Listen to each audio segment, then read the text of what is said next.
Welcome back to At the Table with NEA-Alaska. I'm Tom Kleinmeyer, and today we're going to talk about an issue that impacts every single educator in Alaska: collective bargaining. Simply put, collective bargaining is the process by which employees and their employer establish the terms of employment. Typically, bargaining covers traditional topics like salary, healthcare benefits, work hours, leave, and workplace rights. But in more recent years, it's also included issues related to the community as a whole, not only establishing the employer-employee relationship, but also including social justice topics for our students and community. Once the two sides reach a settlement, a collective bargaining agreement is signed, it's ratified by members, ratified by the employer, and then becomes a legally binding document. This process is a fundamental part of belonging to a union, providing a voice for members, and building strong public schools.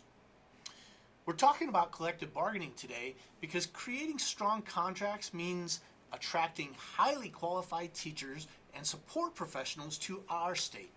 Highly qualified educators means better classroom instruction, improved educational outcomes, and more opportunities for our students' success. Right now, there are multiple local associations engaged in negotiations with their district counterparts throughout Alaska. The Anchorage Education Association has recently started bargaining on their next contract, and both locals on the Kenai began bargaining for successor contracts back in December. While these are large locals with hundreds or thousands of members, there are also many small districts throughout Alaska that are bargaining too, but doing so without the press coverage or community attention that we typically see in our larger cities on the road systems. One small community currently bargaining is Chatham NEA, which represents the 16 teachers of Chatham School District. Chatham covers the small southeast communities of Angoon, Klukwan, Tenakee, and Gustavus. Right now, those teachers are in a major struggle with the district over the contract for the next school year. One of the most concerning issues at play in Chatham is something that we see happen time and time again, unfortunately, when superintendents with little or no experience in Alaska get hired on the false promise of fixing things.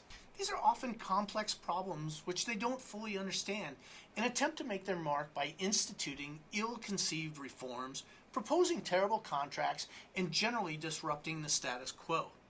Such has been the case in Chatham School District under the leadership of the current superintendent, who was hired from outside Alaska, who is only in his second year there, and is the third superintendent in the last 5 years. So far, his approach to bargaining has been to take little time to understand the school community and slash the budget on the backs of teachers.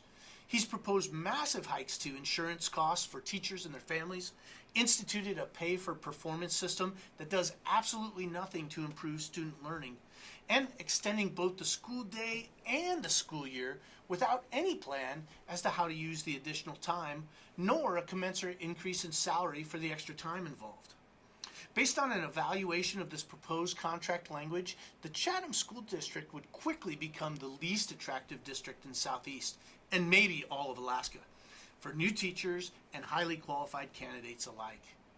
That's why the members of Chatham NEA are fighting back with common sense solutions and fair contract language that'll help build, not damage their district. Unfortunately, Chatham isn't an isolated example. It's no secret that Alaska school districts often look to the lower 48 for superintendents, principals, and yes, even teachers. This is born of necessity, as Alaska simply cannot produce enough educators and administrators to fill those openings. However, it can, and often does, lead to a revolving door in our smallest and most rural communities. These are the places that take the most time to understand, to learn the cultures, the languages, and the way of life. In the case of Chatham, many of the teachers have lived and worked there for over 10 years. When a new administrator arrives on the scene and attempts to make large-scale changes, it undermines the important work and the trust that has been built over the years by educators with their students and the community at large.